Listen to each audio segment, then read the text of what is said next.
Hey, this is Lucas Ryder, executive producer and co-writer of episode 502, Greyson Blaise. You're listening to the Blacklist Exposed on Golden Spiral Media.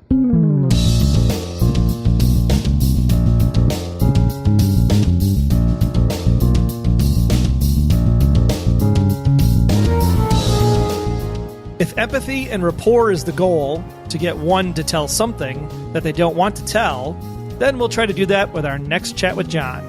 Welcome to the award-winning Blacklist Exposed. I'm Agent Troy Heinrichs. And I'm Agent Aaron Peterson, and I still want to know who's in the box, or suitcase, as it were. Thanks for joining us once again as we discuss number 37 on the Blacklist, Greyson Blaise, written by Lucas Ryder and John Bokenkamp, and was directed by Don Thoren. Show notes and other info and intel for this episode of the Blacklist Exposed can be found at theblacklistexposed.com. We've only been doing it like 92 times, and you mess up now? It happens, man. What do you want me to write me up? We got 20 more of these to do this year. Got the award. I'm good. Don't have to try anymore. Is that what it is? I'm done reading. There you go. I'm going to wing this whole thing. From now on, I'm sans pants. Let's go. All right. Well, we asked you last week to interpret how you think Tom got into that precarious position, besides him being clairvoyant, as Aaron likes to put it. So what did we get for answers from the wonderful Blacklist community this week? Roseanne Jerry. I almost said Rosanna Dana. Nobody would get that, but you, Troy. He tripped over Agnes's doll. That's funny. And then he had a flash of the future. I want to know, did Tom die? And is this not the real Tom from Roxy Fillinger? I assume it's the real Tom, unlike what Troy thinks or thought or randomly put together. I don't know. Yeah, I think it's real Tom. You? Well, Roxy continues and says, I took the Tom scene as a flashback, not a flash forward.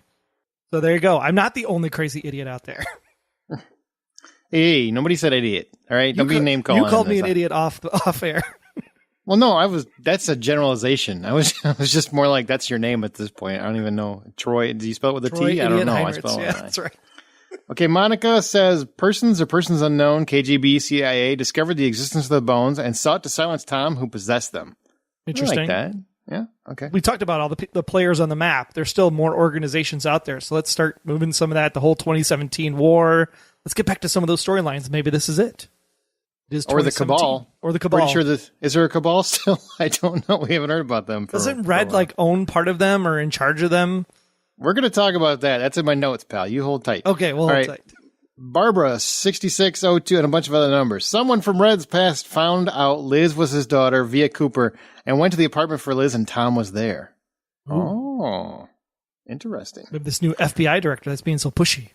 I like it. And Nancy, VH7, Red and Dembe are saving Tom and Agnes from, well, I don't know that yet. Well, Nancy, come on. All right? You got to give me some ideas. What do you think? What are you thinking?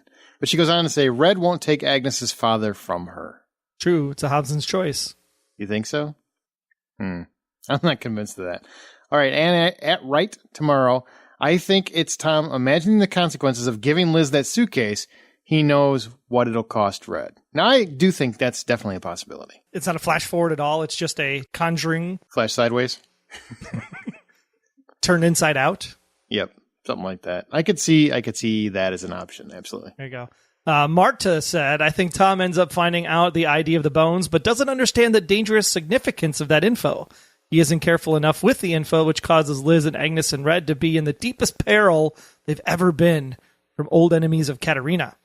Tom may not survive this at the hands of Red. That last shot of Tom in the flash looks like a possible last breath. Krista said possibly his backstory coming to light and Solomon coming after Agnes like he did Dembe's granddaughter, and Red walks in. Be cool to see Solomon come back. So basically the theory here is that Marta thinks that that's Tom's a dead man. And Krista, it sounds like, thinks that the gun is actually pointed at somebody else. Correct. Which it could very well. I mean, you know they do that in TV, right? It appears like that. Camera angles are tricky like that. Yeah. It takes 7 of them to do a shower scene, apparently. Wait, what? Psycho, right? It was like 70 camera 78. shots. Yeah. 78, yeah. Barbara said, I believe that it's a flash forward. Tom may have actually been fighting someone who was also on the ground after Red came in. Tom looks pretty beaten up, though. I think Red shot whoever was in the room with Tom. It could have been someone trying to hurt Agnes. I don't know why they'd be hurting Agnes, because she's MIA for some reason. She's in witness protection at this point. Is DCFS involved yet? Well, they do have a nanny. So where's the nanny? That's what I want to know. I mean, don't get me wrong, I'm not complaining. Less baby time, I'm okay with that. More action. Let's get into. And apparently this week there's a lot of sexy action. But I just want to know where the baby. Can we get like a snapshot of her, maybe from a Skype window or something? I don't know. Hey, great parents, right? The baby sleeps whenever they need it to, so that's a good thing. You're doing it right. I wish I could have done that. Ben continued and said, my two thoughts are, A, it's a scenario that plays in Tom's head because he knows Red and he tries to figure out how it will actually end for him. Or B, it teases us as some kind of finale, season or maybe even mid-season. All right. That's great thoughts, man. Oh, wait, there's more. I left these specifically for you. 5 seasons in, there are those that are still on the Tom bandwagon. Kathleen Brenner, it's just a tease. We couldn't be so lucky as to be rid of Tom. Kiss my freckle. Great Twitter name. They need to stop teasing and kill him off already. Damn. There's still people that just hate Tom. He's the most polarizing character on television, I swear. Some people love him, some people hate him. Of TV, that's a big statement, sir. It seems like it. It's a big statement. I don't know, man. Game of Thrones has got a few on over Tom, I would think. Yeah, but as evil as some of those people are, I've never actually wished them ill harm. These people are like, kill Tom now. Maybe that means he's doing his job great. All right, so next week, here is the profiling question for next week. Who is Oleander? Who is that? Who is the infamous Oleander? The one word the dead guy got out. Right. Before he croaked. All right. All right, let's get on with the show before the old lady comes back with her hamster.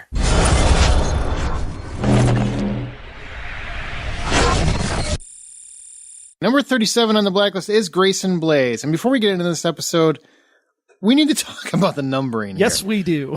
Last week, number 30 was this Money Man, and this week, number 37 is Thomas Crown, basically. So let me clarify here. Thomas Crown is definitely more skillful, more crafty than a guy who does logistics for a carnival company.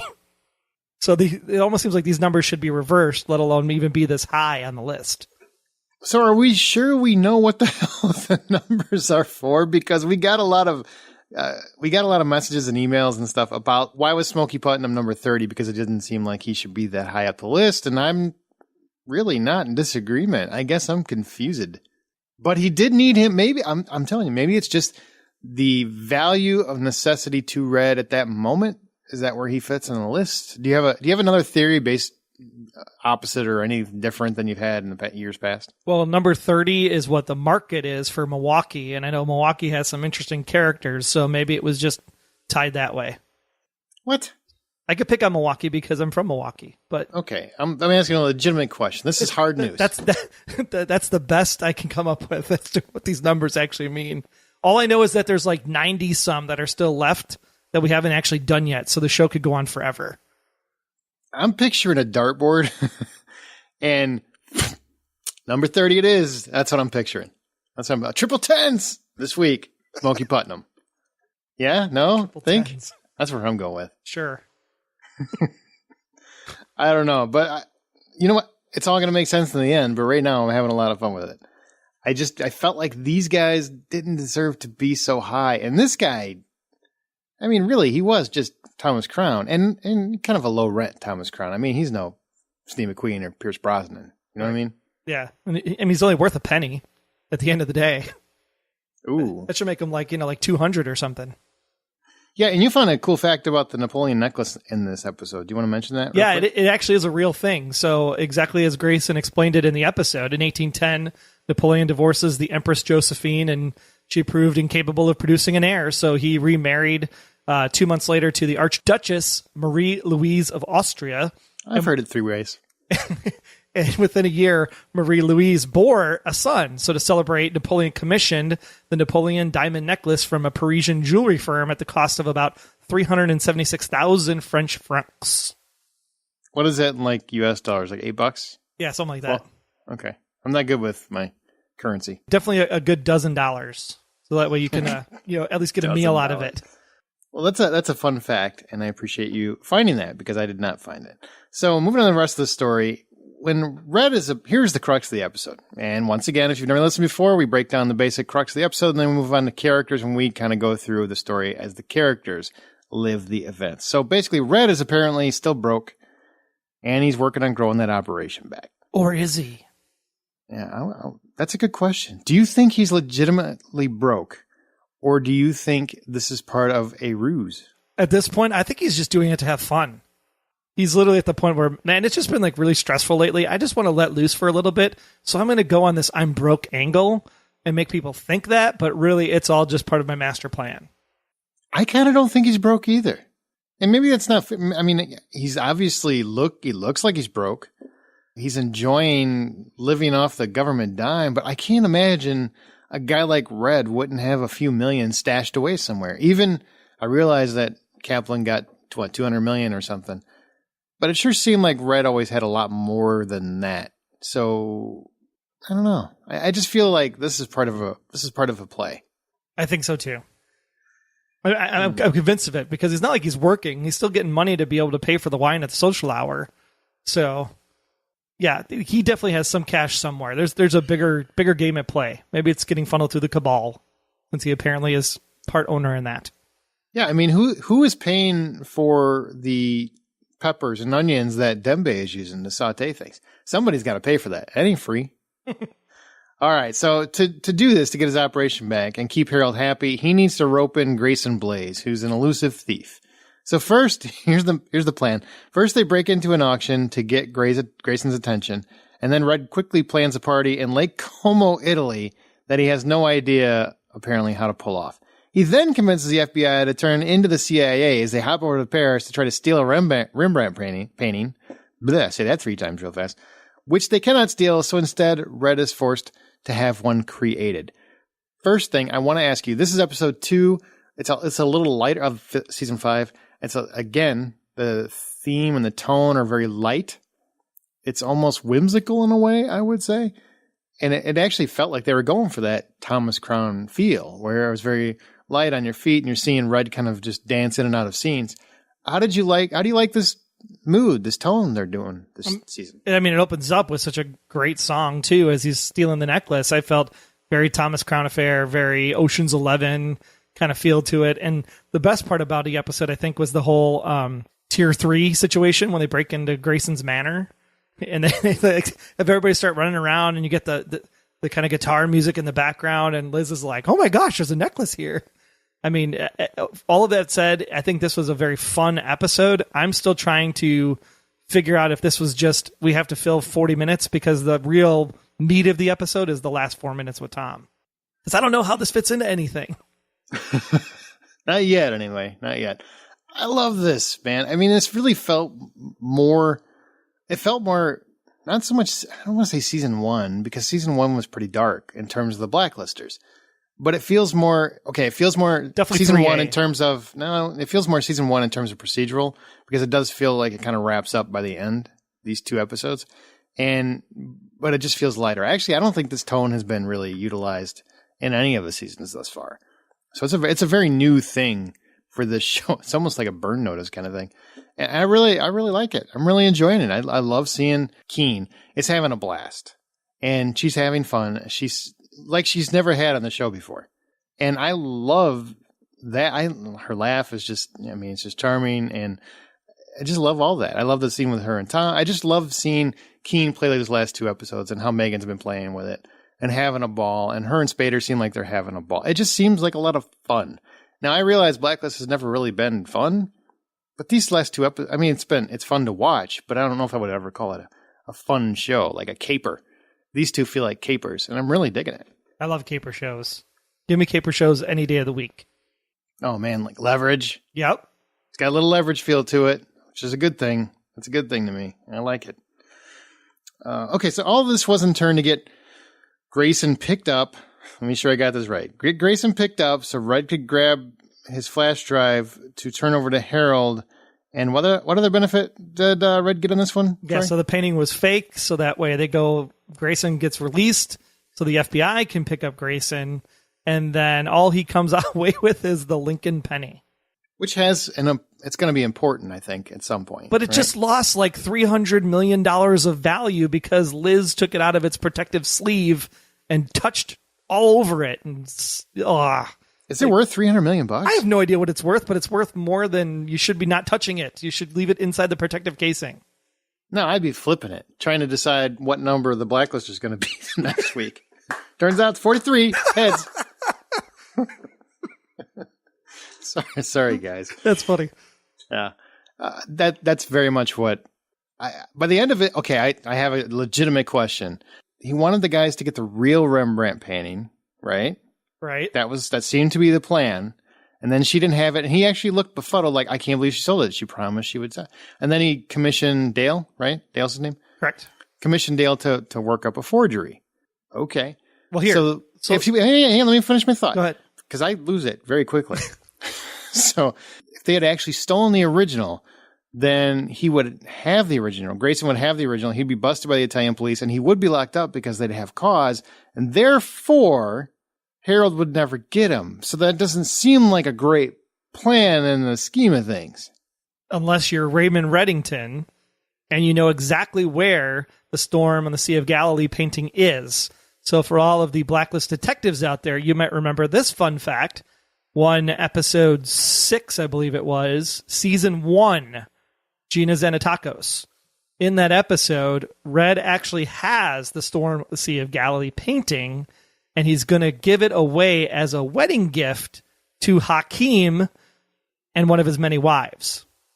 So the question becomes, was this lady that they met up with one of Hakeem's many wives? I don't think so, because she seemed more proper, put together, very English, if you will.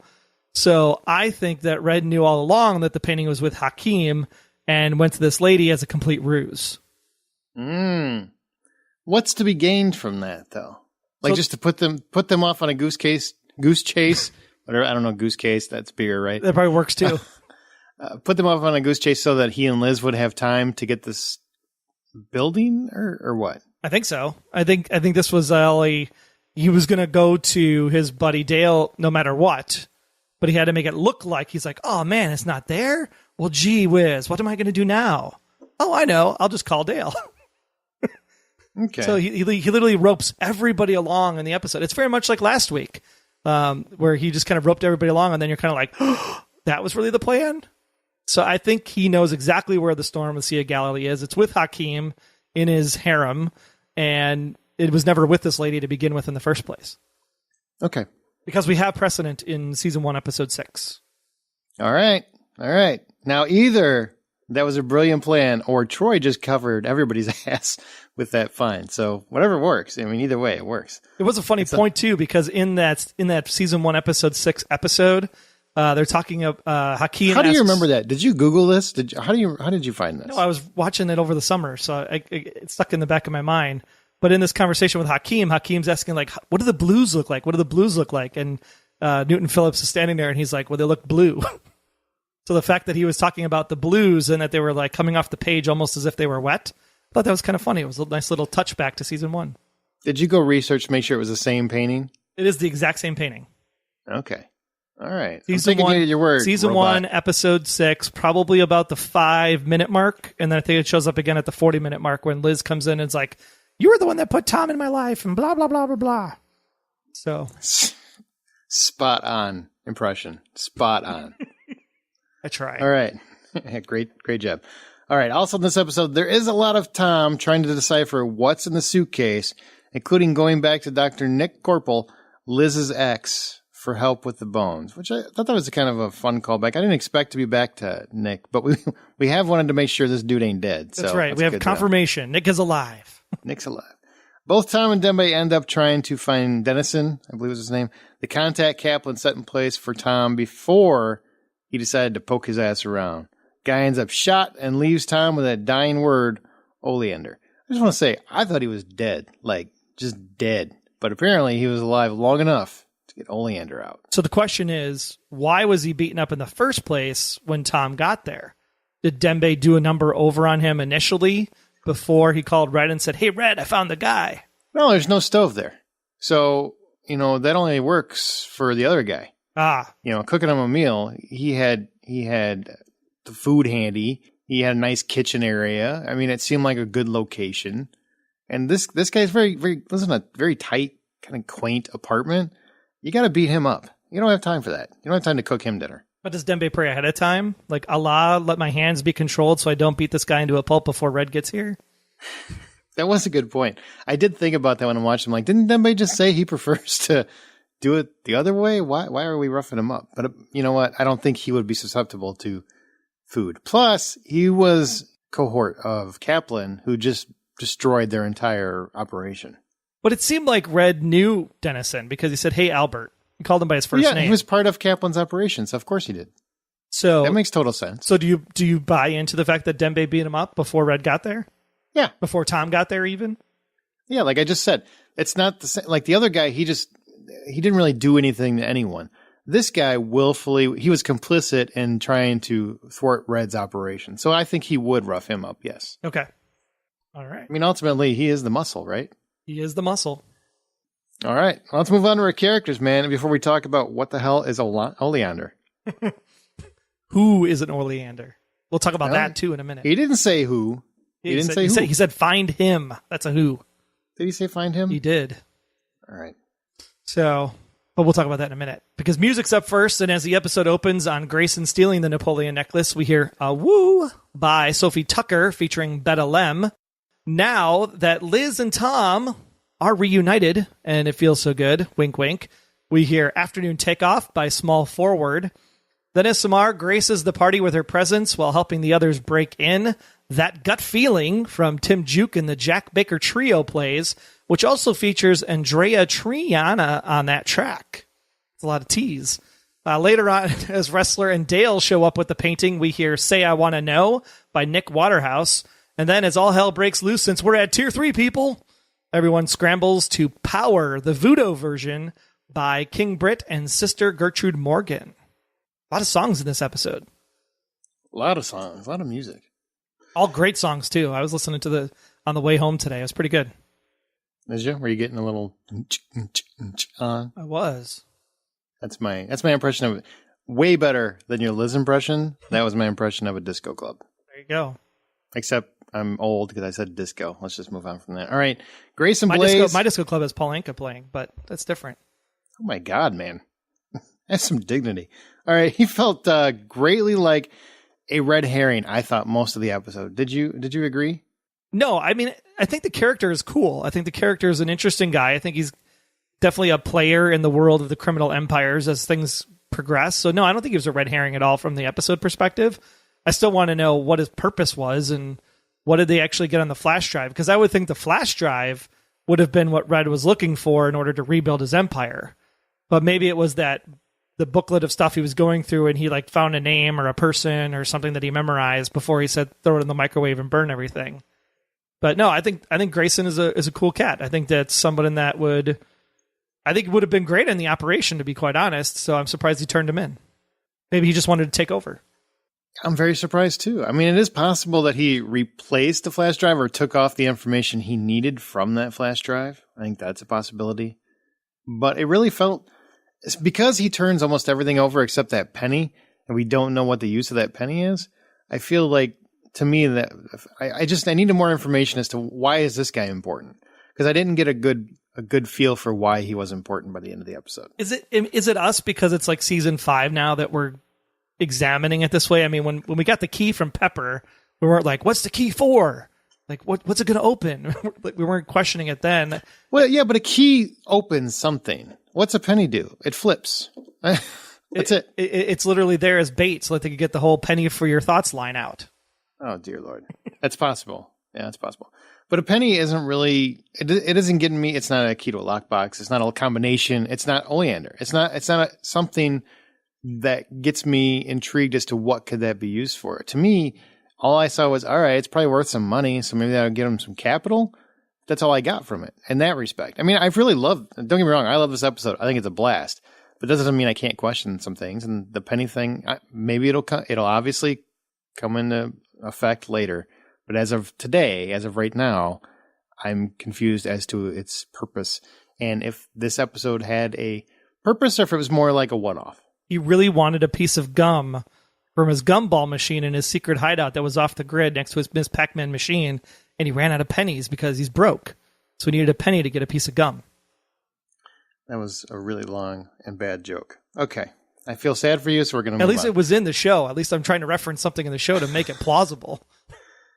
Legitimate question. Do you have any idea what that penny could be used for? I'm assuming it's a trading chip for something. Whether he can sell it on the black market to get some cash, whether he's got a person that has been looking for it and he's going to use it to woo them into the organization. It definitely seems like it's a piece on a puzzle board that we haven't seen the full puzzle of the top of the box yet. I'm looking forward to seeing that play out. Although the penny did disappear, so we don't know where the penny is. Liz has it, but she made it disappear. It was magic. You're a dork. You know who else disappeared? Anna Cartwright. Yeah, she disappeared. The girlfriend. I liked her. I thought she was fun. She would have been interesting to see as part of the team or a character that you would have for a longer period of time.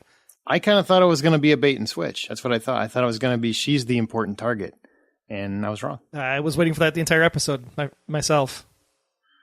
All right, well, moving on to Aram. He really had little to do this episode. Agreed? Agree, but he's coming. I'm sure there's a big Aram episode. There's always one within that first 8 episodes. Oh, yeah. You know, if he doesn't have much screen time now, he's out riding his bike, like getting in shape for some big action scene. That's what I'm guessing. Samar, on the other hand, she gets very little to do this week, except look stunning in a party dress and kick somebody's ass in a dress. That's right. It's tough to do in heels. I also like the forceful Samar when she actually pulls the gun on the old lady. I was like, what are you doing? What's going on? If you don't tell us what we need to know, I'm going to kill you, my little pretty, and your little dog, too. What were you surprised by that? Because I was very surprised by that. It was a little different for Samar, I think. But you have to remember, she comes from a different way of life. She hasn't always been FBI in the past. So this doesn't seem like it's too far out in left field for her character. But at the same time, it was kind of like, whoa, we're getting down to business here. This is interesting. Why would she think it was so important? Well, she was just playing the game. She was playing the... No, you say that. I don't know if I agree with that. She's been in the field for a couple of years now. I've never seen her do that before, really. So there's really no precedent that I can think of off the top of my head. I'm sure there's somebody else who's like, oh yeah, 44 minutes in of episode 19 or something. But I can't think of anything off the top of my head. So it feels to me like she felt this was very important, but I don't get as to why. Well, because she's covering herself up. Remember, they're in a foreign country and they have no jurisdiction. So they have to basically act as if they were part of Red's criminal empire type of a character in order to be able to get in and get out without having, police called or, arrested, which would cause an international incident. So I think that's why she was playing the tough card because she knows she's not acting as a law enforcement agent in that regard by international rules. See, that's an explanation I could buy. Still a stretch, but I like it. It works for me. Wrestler, Tom's plight puts wrestlers on the back burner as he functions pretty much as a U-Haul mover for most of the episode. He's just moving paintings around and loading up vans. That's kind of where he's at this week. Anything I missed from Wrestler? No, actually, I called Wrestler to see if he could help me this weekend. Since I got the big move coming up, so I'll see if he's available. Yeah, that's great. So I'm sure we'll have more from him, I was kind of bummed about that. He had such a great arc last episode. And I know that's what some of the audience concern is with Tom when he's back on the show now, is that it takes away from other characters that we're finally getting a light shown on them. So do you feel that as an audience member yourself? I think that when you have, and I guess I'm comparing this to other season premieres, and unfortunately the only thing I've had time to watch because of my move from this new television season is Grey's Anatomy. So they had What? They had it's like 17 years in. Or find something else, man. 14 years, and it was glorious. But they had a really interesting 2-part episode to start the season. And so when you have that kind of first 2 episodes, I expect them to kind of go hand in hand, because then it sets up what will be 3, 4, 5, 6, 7, 8. But those first 2 kind of go together. So to have this big, I'm going to blackmail you story in episode 1, you would assume that there'd be at least a blackmail situation in episode 2, and then maybe you don't see him again until episode 5 or 6 or something. But yeah, I was kind of disappointed not to see at least something related to the blackmail situation in this episode. Yeah, I was too.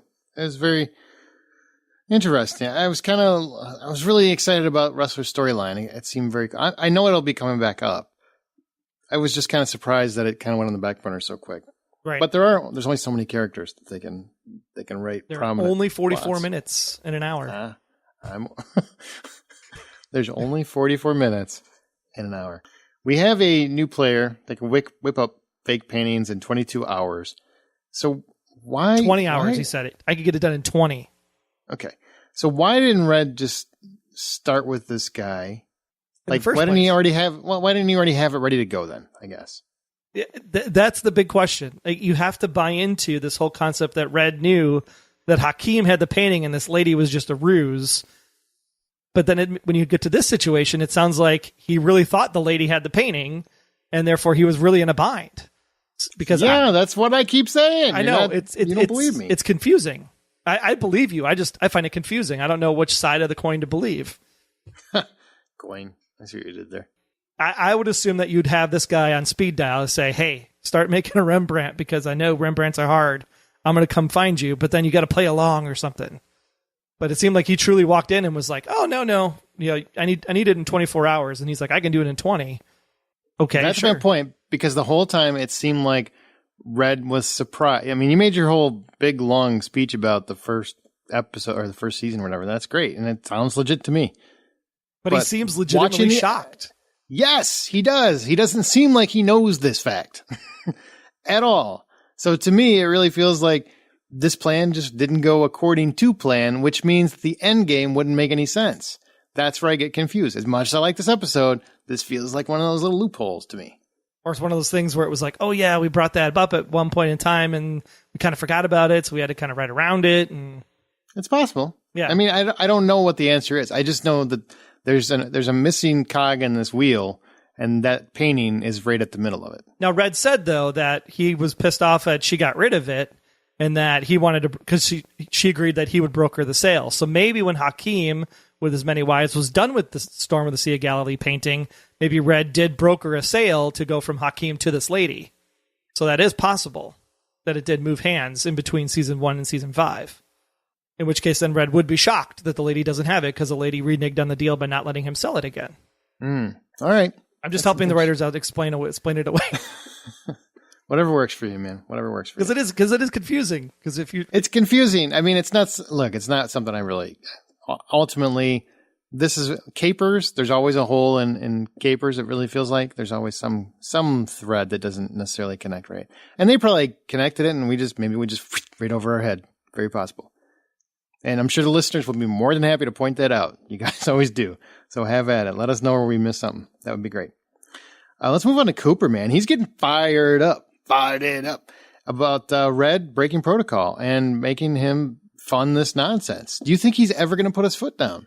I think he kind of did put his foot down with Red a little bit. I mean, he just started going off on him. He's like, I'm not upset.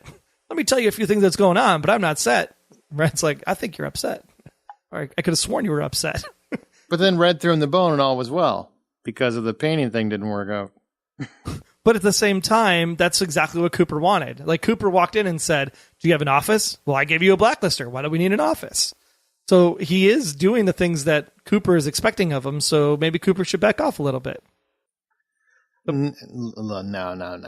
Now, a giant $1 million bill of catering and wine and on Lake Como is a different story. That we have to have a conversation about. That's hard to explain. I mean, I've been in those situations where you have a little too much fun in Vegas and you got to try to expense it to the boss. It's a hard sell sometimes. I get where the boss is coming from, and I'm kind of the reason why I think Red is not broke is because he doesn't seem too concerned when Cooper is upset about this, because if he knows he's got another ace in the sleeve somewhere. Well, and if you're a master criminal, wouldn't you be wise to say, I do have some money, but it's not a lot like it used to be, so I'm going to have somebody else pay for this stuff while I build back my wealth back up a little bit. So he's being a criminal. He's doing what he was doing back when he was starting up this thing 20 years ago. So I applaud him for it. Brilliant, brilliant plan. Get other people to pay for your stuff. Like, I wish I could figure out how to do this. I would totally throw people to the wind. I would rat everybody out. Like, can I get all my bills paid and get a trip to Lake Como? Okay. Yeah. Yeah. Here's what my mom and dad did. I'll tell you where they were. Blah, blah, blah, blah. Take me to Como. I left my wallet at home. All I have is tap to pay. Oh, they don't take tap to pay? Sorry. Oh, that's funny. Well, man. So that brings us to the big three, as I like to. Well, actually, four. We didn't mention Dembe. We should run through Dembe real quick because he does have a prominent part this week. What do you think about his torture technique? About actually cooking somebody some dinner? I wanted the dinner.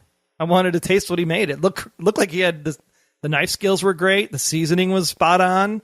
He made pasta the right way. I mean, this looked like a trained gourmet chef. I'm curious to taste the food. How do you make pasta the wrong way? You just boil it.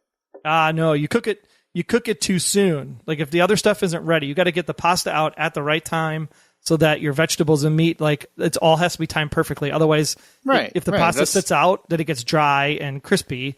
And if it sits in the water too long, then it's all like nasty and tastes like paste. Okay, but still, it's just boiling water. I mean, it's not rocket science here. Just timing and boiling water. That's right. But he timed it perfectly. The noodles came out and boom, put it all together on the plate at the same time. Isn't that like what normal cooking's supposed to be? That's what normal cooking's supposed to be. Not what my cooking is. But do you do it all wrong? I know this is off tangent, but I don't care. It's interesting to me. Is this what you do? I don't boil pasta. What? I don't do pasta. My wife says I do it all wrong. How can you mess up pasta? Because either you leave it in the water too long or you don't leave it in the water long enough. It's not that hard, man. I only make pasta to throw noodles at the wall to see if they stick because I think that's fun. Oh my God. You boil the water, you throw a little salt in there so the noodles don't stick, and then you check them about 10 minutes in, you're good. That's it. There you go. Secret. There's different kinds of pasta. There's al dente, and then there's linguine and fettuccine, and it's all pretty orzo, and all right. Let's move on because now you're irritating me. So, would this version of torture work? Because I was thinking about it. If somebody made me dinner, I would probably be more willing to talk. I actually approve of this torture method. Well, it wasn't really a torture method. It was a empathy method. Extraction of information method. There you go. If you make me a meal, I'll tell you whatever you want to know. That's what I say. I'll give you Aaron's complete background in history. I'll give you my background in history to make me a meal like that. It was well done. And plus, I mean, he's having a great time. Like, he even looks like he's enjoying it. There's nothing wrong with this. And, cut to, a few hours later where he's beating the smack out of somebody, that's a different turn of events. But I would definitely get into this version of extraction. I don't think I've ever seen that done on a show before, by the way. That's pretty funny, actually. Yeah, that's a pretty unique way to do it. Because we've seen these scenes 1,000 times. So definitely need more Dembe solo scenes like that. That's pretty good. Mm-hmm. Yeah, it was great. All right, moving on to Liz. Like I said, she's having an absolute blast, having a great time. First, she gets Tom back. Tom wants to talk about marriage, and all she wants is the nookie. So what do you think about the marriage thing coming back up? I don't like the relationship. I think I've been on the record many a time saying I do not like them together. So I hope that my flashback idea was correct and that he's an imposter and he's just like playing Liz this whole time for the last 3 seasons. I don't, because I would not enjoy that at all. I wouldn't enjoy it, but at least it wouldn't be in a relationship. Well, they are, man. And where's baby Agnes? One more time. We got to put a one. Next week, I want to see that kid on a milk carton. I swear to God, like randomly throughout a scene, they should just have Agnes on a milk carton somewhere. Oh, that's funny. Very, very, very far away from the camera, almost as like an in-joke, because that would be slightly brilliant, in my opinion. All right, so she's having a great time. She's bouncing around the globe with Dad. How do you feel about their relationship and where it's at currently? Her and Red. I'm glad that they... say that again, because you're talking about Tom and Liz. And then you said let's start with her and Tom. Let's go with her and Tom. We'll go to Red in a second. Okay. I think their relationship is interesting. I'm glad that the writers actually put in there that, hey, we actually didn't get married, so we need to get married. So I love that they had that call back and closed that loop. That was fantastic. But at the same time, they're doing the afternoon delight, and she lands on that toy. And then they're talking about how Agnes got so big already. It's like, what's the timeline for this season in comparison to last season? How big is the kid? That's what we need to see Agnes. Like, is she 2? Is she 4? Like, well, how old is the kid that she's like gone by that fast? Tom was only gone for like 2 months, right? I don't know. Well, 8 weeks in episode time. I don't know if that translates to 8 weeks in real time. Right. I think it's probably a lot. And I feel like here's where the show is they're at a catch-22, and it's really unfair of us as fans, because we've been talking about it, us and people on the internet, talking about get Agnes out of the show. Like, we don't need to see Agnes every week, blah, blah, blah, blah. And so they're actually doing that, and people still pick at him. So, I mean, it's like a no-win. I'm glad that Agnes isn't part of the, I can be fine with it. Rick does it every week on Walking Dead. It's just, I just think it's funny that we've had her very prominently for the last season and a half, and now we haven't seen her in 2 episodes, and I thought that was kind of funny. I like the way they're doing it, though. Like, she's in their lives. She's part of the family. Yes, I do. You have the toy, and was that toy she threw on the floor the same toy we saw in the vision in the flashes? Yep. Okay. I think so. It looked like the same toy. I didn't get a chance to freeze frame it close enough to see if it was actually the same toy. I feel very uncomfortable about freeze framing child's toys. I'm just going to let you know. I'm not going to go there. I'm just not doing it. As long as you watch it on your cable provider and not on the internet, you think you'll be okay. I'm not doing it at all. Mm-mm. Okay, so then her and Red, I love their dynamic. I mean, this is the same dynamic that we had in season 3A, where they were kind of just on the run, doing their fun thing, and I really enjoy the fun, I guess, that Liz Keene is finally having as part of her job, but at the same time, it's bringing up these questions, these things that she's really trying to discover about herself. We have a really great dialogue at the end of the episode about that. And at the end of the day, I think what this is really going to come down to is how much is she actually playing Red? Because if she has these tendencies, then she should be just as much a manipulative master criminal, especially as a profiler, to be able to beat Red at his own game in some regard. That would be the thing. That'd be the story I'd kind of want to see, is like her turn the tables. It doesn't feel like that's the angle they're going for. It really feels more like they're going with the angle of which side is she going to land on. Because she's obviously happy to have that attachment. She's happy to know that there is a familiar attachment now. She knows that. She believes that. She believes that. No, she knows that. It may not be true to some people, but, at face value, she knows that. And she's enjoying it. And she's riding the line. Like last week, she very much was on the line that I'm not breaking any laws. Now this week, she kind of goes with him. Now, you could throw in it's across the sea and it's not really her jurisdiction, blah, blah, blah. Well, yeah, and the FBI would never cover that bill, by the way, because they're not the CIA. But besides that, so she is definitely riding that line where she doesn't know which side she wants to end up on. And I think that's what the dichotomy is going to be, is where is Liz Keene going to end up in terms of, is she good or is she bad? And that's what I felt like. I feel like these first 2 episodes were playing both sides of that coin. And which the coin? I'm pretty proud that I actually got back to that. I'm actually pretty proud of that. And the real question is which side is good and which side is bad when you talk about the nature versus nurture concept. Because the nurturing she got from Sam wasn't exactly the best kind of nurturing. So is it the nature that makes her want to be an FBI agent, to be a profiler, to do the good thing? Wait, because he was a grifter. Like he taught her. She grew up to want to be an FBI agent. I would say he did a good job. I give you that. How do you not give me that? Because he did teach her the bad stuff too. Not really. I mean, not really. I think she grew up to want to be in the FBI. I think he did a damn good job as a parent. He was a great father figure. Or he was specifically told, make sure she joins the FBI because you can fund her college education. You can watch her from afar. The conversation Red had with her in season 2 about the harbor master's daughter. We're both dads. That does not happen. You're gonna be what I want you to be. It's never gonna happen. It's Red telling Sam what he wants her to be through Sam. Yeah, I don't care which way you word it. She's gonna be who she wants to be. She wanted to be an FBI profile. Liz Keene did.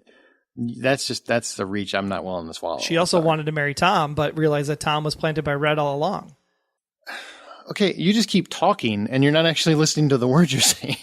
The fact that Sam raised her, she became an FBI agent, that means he did a good job.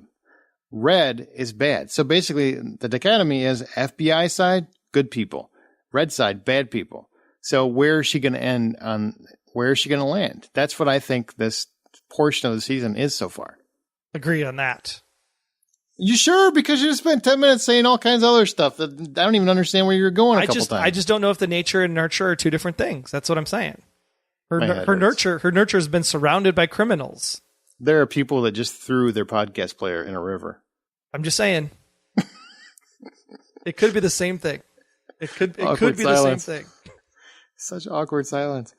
All right, let's move on. I don't even know where we're at anymore. I lost my track. I lost where I was because you were talking about nature, nurture, and I don't know. Apparently, he's going to force her. Red's going to. The expression on your face is the same one that Liz had when Red ended up turning him into the inspector. Like, yeah, what did you think about that? My expression was the same as Liz's. Like, wait, what? I was shocked. Shocked. I thought the whole point was to like work with this guy, and it seems like this would be a great fit, and you're going to turn him in. Like, shocked I was. Can we just say how much fun Megan is to watch with her expressions this season that she has for Liz? I mean, the laughing, the smiling, the gaping mouth in this situation when he calls the inspector. She's just very expressive this season. I really love the way Megan's playing it. I already said that, and if I keep saying it, I'm going to seem like a creepy stalker guy.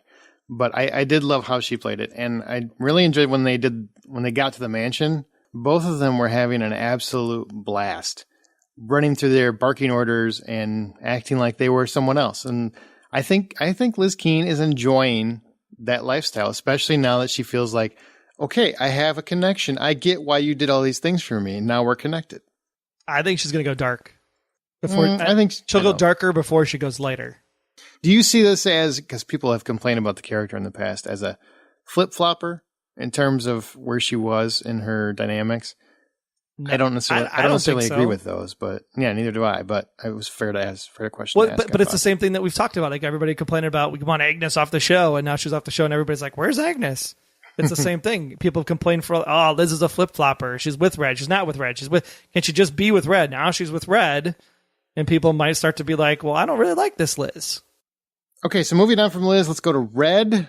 The one point that we have to bring up here is that in the middle of the woods, he has a bratwurst. And he drinks wine with a bratwurst. But in this episode, he decides to have a beer. What's up with that? I thought he was a wine guy. That's a weird thing to notice.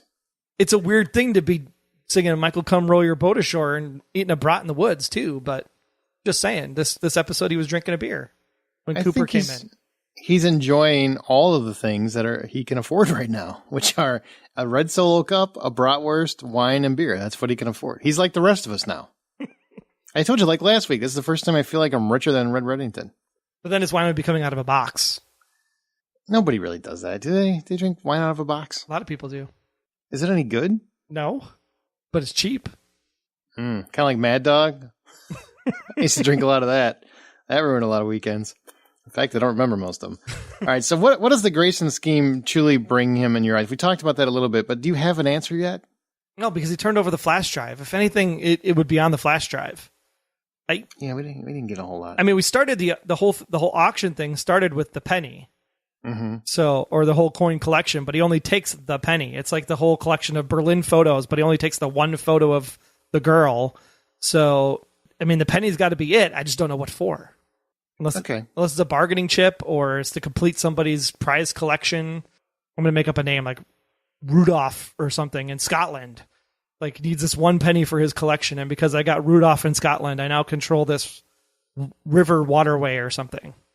What about this? Let's move on to the Cabal. Okay, where is the Cabal? Doesn't he run it now or have a controlling interest in it? I guess I'm a little confused on that because that was a huge playing point. Yeah, that was the mid-season 3 thing. Like, I'm going to take over. Right?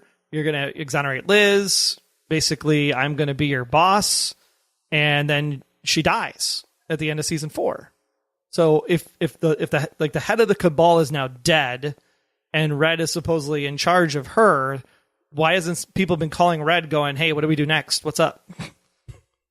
Well, we don't know that no one has, by the way, because we don't know what he's doing in private. Correct. But that was an important thing I thought we should mention because what is going on with the Cabal? We haven't really heard about the Cabal since the whole Kaplan storyline started. I don't even think we really heard about the Cabal then, to be quite honest. I don't think we've really heard about the Cabal since Red took over. So it's been a while. What do you think is going on with that? He should be in charge of it, should he not? I mean, Kaplan didn't dismantle that. Or because he's in charge of it, that's why we haven't heard about it. Because there's nothing to hear about, because they're not coming after him. It's another way to look at it, because you don't hear about the rest of the syndicate throughout the course of 5 seasons. They're just off doing what they need to do until they start backstabbing Red. Then you hear about them, like Mr. Vargas and company. But you would think we would have heard something by now. I mean, I think it would have leveraged him, especially if he's hurting for cash. He's broke. Yeah. Right. Yeah, you would think, hey, can I borrow like $50, guys? Because, I got this sweet motel, this sweet motor lodge I got to pay up. I don't know. I hope that comes back soon, because we haven't heard about the Cabal in a while. And that was such an important part of the show for years. And not to mention the war that's coming in 2017. Which is, I don't know if anybody noticed, but what year is it? Yeah, 2017. Okay. There you go. Interesting. Well, let's see what I know it'll come back, because I know they keep a detailed list of everything going on. I just haven't heard much about the Cabal, and I'm kind of wondering what's up with that. All right. When do you think we're going to see some operations being rebuilt? Well, we saw a little bit of it last week. Yeah, we saw a little bit of it last week, but I mean in terms of like larger scale. I don't know if you'll actually see the larger scale plan. Again, it goes back to what's the story they're trying to tell in this first set of episodes. Is it really about the bones and tracking the people down and things of that nature? Is it about rebuilding? Do we want to have, like we said last week, the lawyer episode and the accountant episode and the launderer episode? I think that's not what they're trying to do, is to have that kind of pacing. I think it's slowly being rebuilt. We just don't see all of the rebuilding that's happening. We only see the things that are the key elements in the rebuilding as it relates to how it ties to Liz. Do you think we'll get a flash forward at some point? Maybe. Like 12 months later and it's all rebuilt? Oh, like I jumped a year because I was in a coma alias situation? No comas, though. I mean, we jump forward a year because of some tragic event, maybe Tom getting shot in the face. And we come out a year later and he's rebuilt. For the record, he only shoots Kaplan in the face. Everybody else is 2 to the chest. Just Diane Fowler got 3. Okay. Answer my question. I like when he gets all salty. It's like talking to my kids, man. I got asked 3 times and are you going to answer the actual question I asked you, or do you have to go to your room? Because that's where I'm at. What was your question? Go to your room. I don't remember. Oh, do you think we're going to flash forward a year? No, I don't like flash forwards. No, it almost made me quit Alias. I'm Scout's honest truth. I almost quit Alias because of it. For which one? For the big jump. Oh, I remember. That's okay. Oh yeah, I gotcha. Everybody's like, "We didn't watch it." Well, it's coming to my head, so I'm kind of remembering now. Sorry. Okay, you know what? We've got one more thing with Red. I think this is probably, I guess, important. He says, because you're my daughter, they're having a conversation and she's talking about, she kind of enjoys the life of crime, right? Right. Whether it's the wine or the fact that I don't have jurisdiction here. And he says, because you're my daughter. Right. Now, I do want to say, he doesn't say that as a question or a statement. It's delivered very much and very intentionally to be read either way. Read. So how did you take it, Mr. Mann? I read it as a question. I read it as, because you're my daughter, like, do you really believe you're my daughter? Kind of. It seemed like it had an upwards inflection to me. But I took it as a question. You think maybe you took it that way because you wanted to take it that way? No, I don't think so. I didn't really think I didn't think it was no, I took it we said because you're my daughter, and I said note. He did not say because I'm your father. That I took in my brain. But in the statement itself, it felt like it was a question. Like it was more of a, because you really believe that you're my daughter kind of connotation to it. Yeah, but I didn't hear anything that was refuting that point either. So it was more of just part of the conversation and stating, I saw more of a statement, but I do think it can be read as a question. So I'm not committing either way. I just heard it more of a statement. But I was committed because you always tell me I don't commit to anything. So I committed. You don't. So I said, I committed. It's a question. But I will hear it. But I will point out they didn't say because I'm your father. That's correct. For the record. Did not say that. Trust me. That's exactly what I heard. It's exactly what I heard. All right, let's move on to Tom. Tom is back, and in a big way, a lot of this episode is revolving around Tom as he tries to convince Nick to help. But why wouldn't he? This is a legitimate question. Why wouldn't he just call Dennison to start with? Why was he going through a whole tracking him down? And I want to find out who this guy is, blah, blah, blah, blah. But the information came from Kaplan. Wouldn't he automatically just accept this guy is probably on the up and up? No, because you don't know who in the organization was still tied to Red specifically. Like, they might have helped out Kaplan because, like, Dembe was like, I'm really pissed off at you, Red, for what happened to Kaplan, but I get it. So you don't know if Albert was like, yeah, I'd be sure to help you out, Kate, no problem, but I'm still going to be loyal to Red if Red comes knocking on my door. So no, I think he did the right play. He's like, all I need is DNA, man. Just take one of these bones, go run it in your lab, and come back down in 10 minutes. Yeah. So I think Tom played it absolutely correct. Okay. It resulted in him doing the thing that he probably could have done because he didn't have any other option. The only thing I didn't need was no, I'm not going to help you. No, I'm not going to help you when you know he's going to help you scene. I would have rather spent more time with Fred and Liz than have that. I felt like that was unnecessary. It could have been solved with a phone call. Hey, will you help? You know what? It's for Liz, blah, blah, blah. Okay. To me, I feel like going to the hospital, showing the bones, and him going the whole no, when you know ultimately he's going to. I felt like that scene was kind of a waste. I didn't really need it. Why are you showing him the bones in the suitcase in the back of an open car that's like literally people are driving by? Wouldn't you go to like a secluded part of the parking garage? And why wouldn't you ask the immediate question, can you at least tell me if it's a boy or a girl? Can you do anything like that? Can you give me an idea? Right. Is this a male or female skeleton? Something. Just a nugget. Just a nugget. If you're going to show bones like that, you have to have some legitimate question. You can't, for me personally, if you're going to show like a big get like that, you have to have a legitimate question to go with it. And there wasn't one. It was just, you're going to help? Nope, I'm out.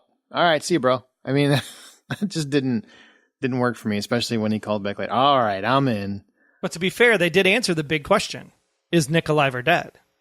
They could have done that with a phone call. That's what I'm saying is, like, after Dennison, he could have called Nick, and then Nick could have just said, all right, I'll help, because it's for Liz or something. I don't feel like I felt like that was a whole scene we didn't need. Okay.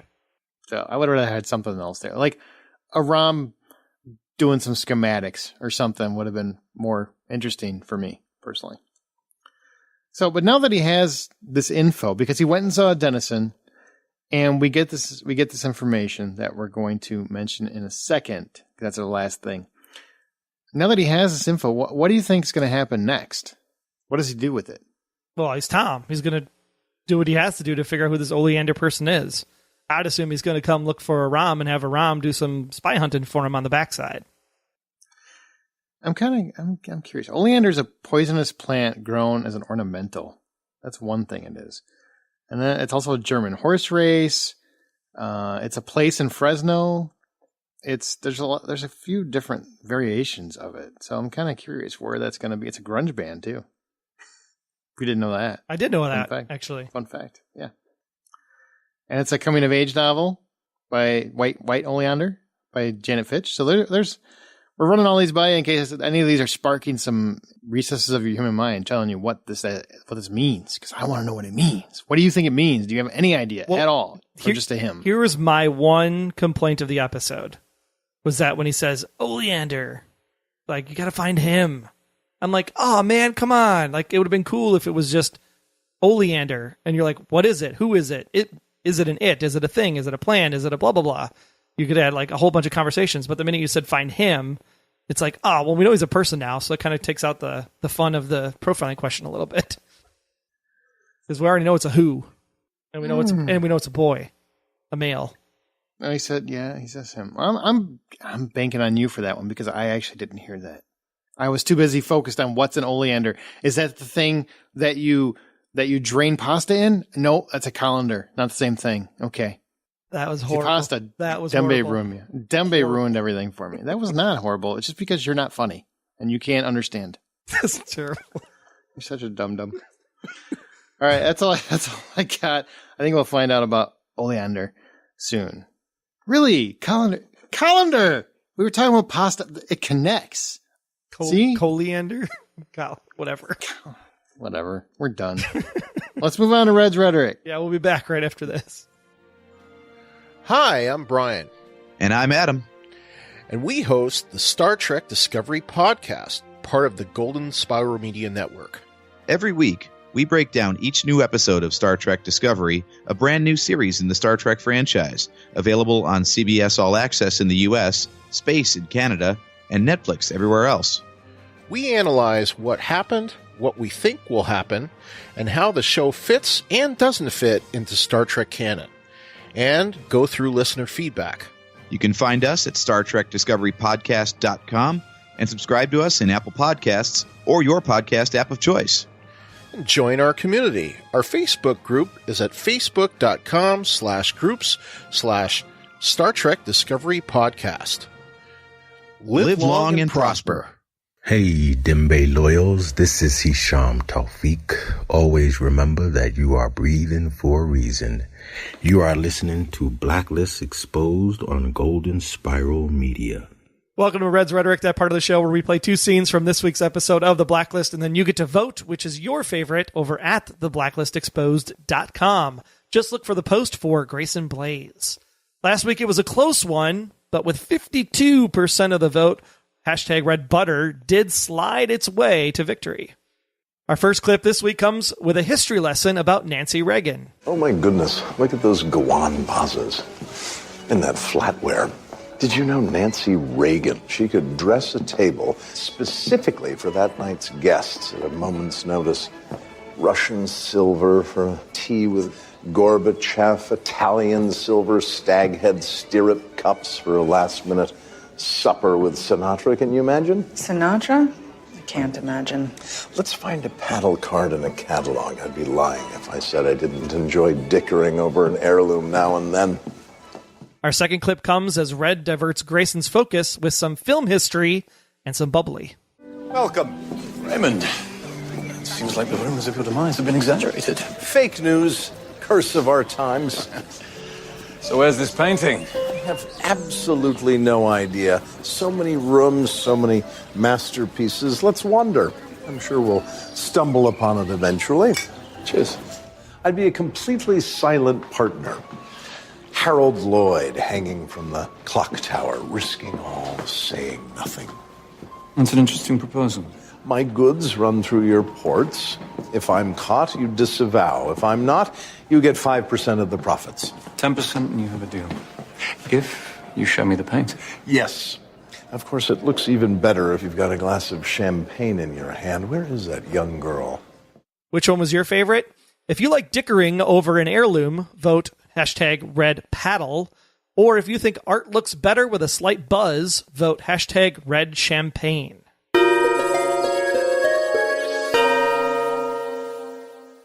All right, now we move on to Special Agent Intel. First and foremost, we want to thank Jesse Jackson for his generous review and Apple Podcast. He said, wait, is that the Jesse Jackson? Might be. All right, should I say it like Jesse Jackson? I don't know if... Should I do it in the whole Jesse Jackson voice, or would that be offensive? I think you've already ruined your, ran out of your list of jokes for the evening. All right. Well, this is a review from Jesse Jackson. I don't know if I'm anyone's secret father, but I do know that this podcast makes my good podcast list.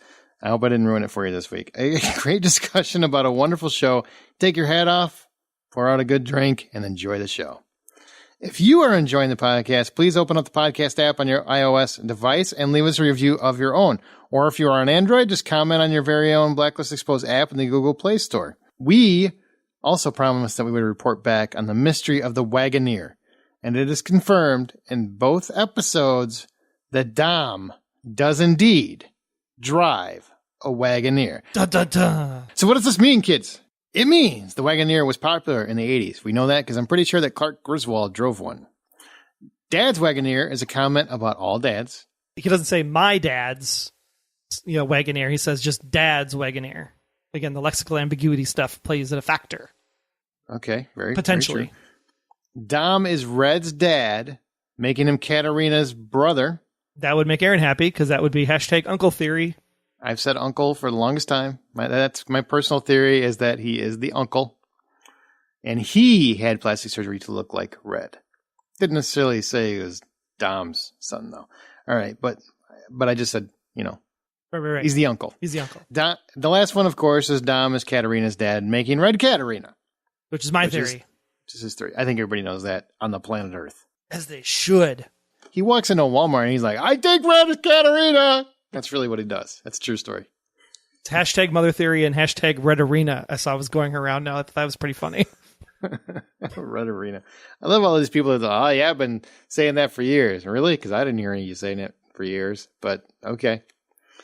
But it's definitely catching fire. It is definitely catching fire. So I want to say that is a good find by one of our listeners. I think we were onto it, but we did not jump on it nearly as quick as the listeners did. Oh man! So Internet detectives unite. Thanks for pointing that out. That was great.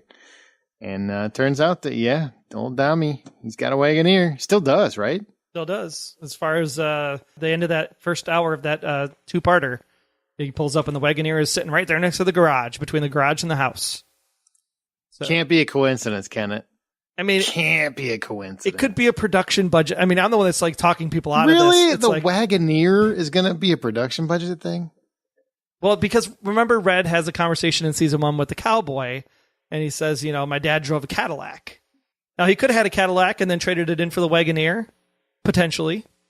So, you never know. But I'm just saying. It's one of those things, like, do we read this much into it? Is it really that on the nose? Or is it just a thing? I don't believe that line goes in this show without meaning something. And that's what I would say. Here is why, right? Here's the key phrasing. So many people take the things that Red says in all of his little stories as like gospel truth. Remember, Red is a criminal. He's a bad guy. He says from the beginning, I'm a criminal. Criminals are notorious liars. Every story he tells is gobbledygook. Nothing he says can be taken as a positive or a thing or an event that actually happened in his life. The only time you can potentially take that as truth is if you believe in the whole Red doesn't lie to Liz concept. So because Liz is the one with him in the Wagoneer when they steal it, when he says, smells like dad's, you have to go, well, then maybe he is talking about his dad because Liz is the one in earshot and he doesn't lie to Liz. If you believe Red doesn't lie to Liz. If Dembe is in the car or Greyson Blaise is in the car, then it's just like, oh, it smells like dad's. It's just a story. He's a liar. He's a criminal. But because Liz is in the car, it makes you think twice about it. And if I was sitting in my car with my daughter, I would say dad's Wagoneer. If I was sitting in the car with a random stranger, I would say my dad's Wagoneer. You see the difference? Mm-hmm. Because your daughter would know whose dad it is, and you would have to illustrate that point to a stranger. Correct. I think it's just a way that people talk. So there's definitely a familiar relationship there, in my opinion. Not necessarily saying I'm yours, but we each have our own little theory. We don't necessarily agree that it has been settled yet, contrary to all the words being tossed around. Correct. And I think it won't be until they just, they want this to, they keep saying they want things to just take it as it is. You want people to take it like that. You have to have Red say to Liz, I am your father. You got to have her have a Vader moment. She's got to have a Luke comes to Vader moment. Even if he says it, people still aren't going to believe it. No, if he said, I would absolutely believe it. Until it's the final episode of the show. That's the only way someone's going to believe it, if it's the final episode. No, I would believe it. If Red said to her, Liz, I am your father, I would probably believe it. And just gave some kind of illustration as to why it's been such a secret for so long. I don't think it's going to happen anytime soon, but I would buy it. Sure. At some point, you got to move on from some of the other stuff. I mean, I know we've been hung up on some of this stuff for a long time, but if they ever put it to bed and there's no dancing around it anymore, then I would buy it. I mean, it's the crux of the show. It's what is their relationship in episode 1. So therefore, it's not going to be answered until the final episode of the season. No, I agree with that. We've always said that. Right. I'm just saying, if that were to happen, I would buy into it. I would buy it and just move on from it. I wouldn't throw out other stuff. And we also said that you could absolutely answer the question mid run, right? Season 4, absolutely. 5, 6. which sparks a Absolutely. whole bunch of other stories. So maybe it is true. Maybe he is the father. And this was the big reveal. And now there's all this new stuff that's coming because we got to get back to the Cabal 2017. Blah, We're blah, too blah, stubborn blah, to blah. believe it, right? We're Exactly just like, right. no, I want it to be my theory. So stick on that. I get it. Oh, man. I think that's going to do it, right? Yeah, because due to Aaron taking some time off and my upcoming move, we sadly will not have time for any special agent intel this week specifically, save for this one comment. Simone was actually coming off last week's episode, and she kind of had a comment that ties into this poolside chat that we were just talking about. Simone said that, I'm intrigued by this. I will always do right stance, because she's always done the right thing, even in her most dodgiest of moves. I don't think the question was where Liz inherited her special skills from, and it seems odd to pose the question now that the daddy issue has been settled-ish. That's her ish, not mine. Liz picked up those skills from Sam, or her misspent youth, or Kat's DNA. Why would knowing Red as her father suddenly affect that in her brain? Why does she all of a sudden have this internal struggle now that I have this new information, and boom, now I have this internal struggle? Wouldn't she still have that internal struggle all along, I think is what her question is. I think, okay, honest answer. I think if you have a chance to grow close to someone and you've never known them, but you've seen them from afar and you realize now you have a relationship and they have kind of an exciting, sexy life, I think that's appealing. And, there's something about the bonding aspect of it. I can totally see it. I really could.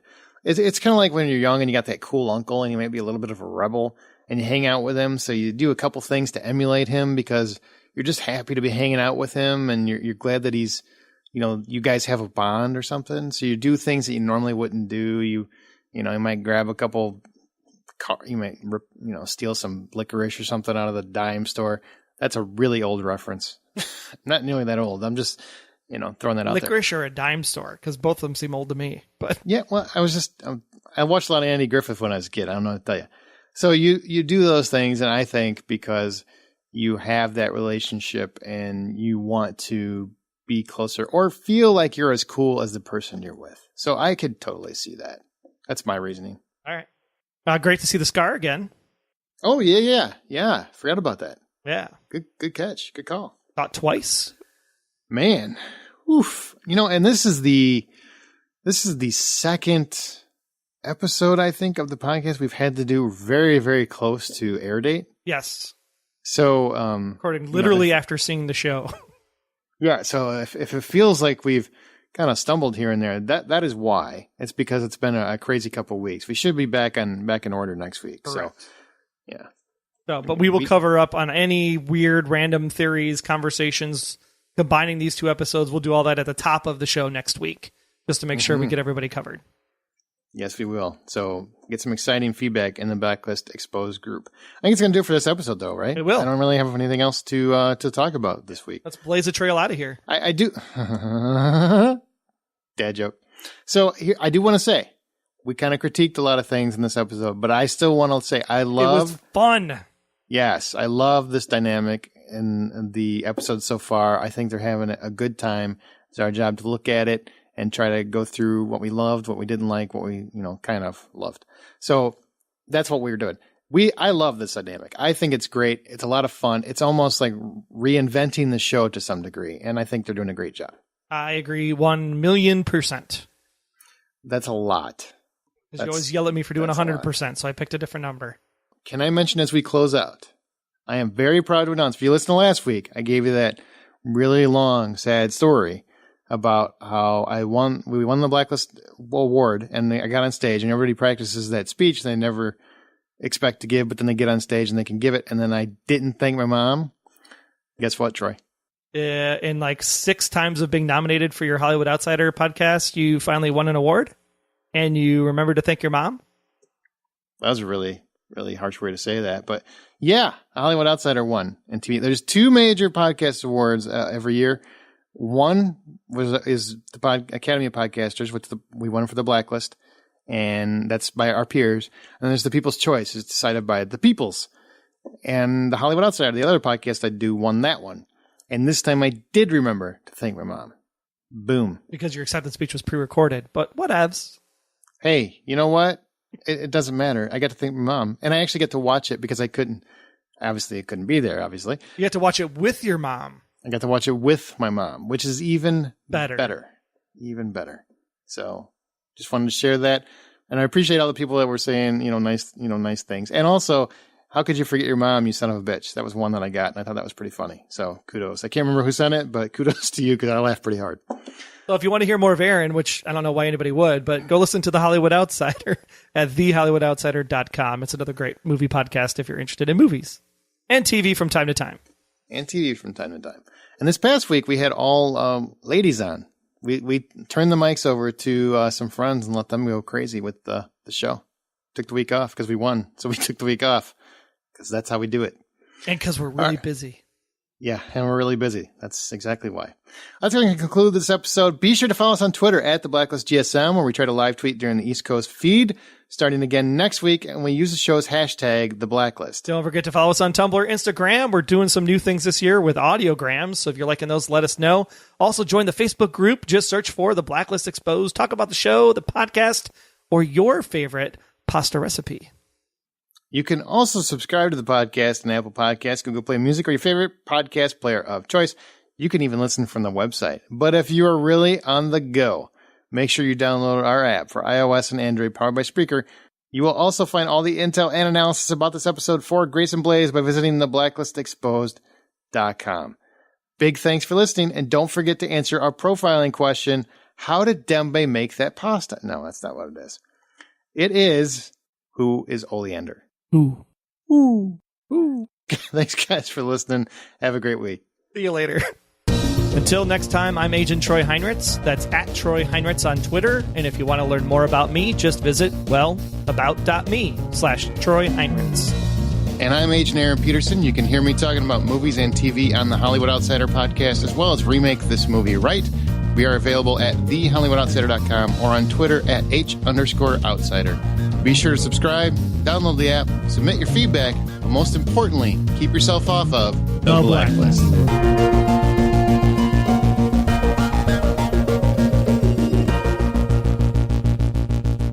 The Blacklist Exposed is a Golden Spiral Media production. Find more of our great podcasts at goldenspiralmedia.com/podcasts.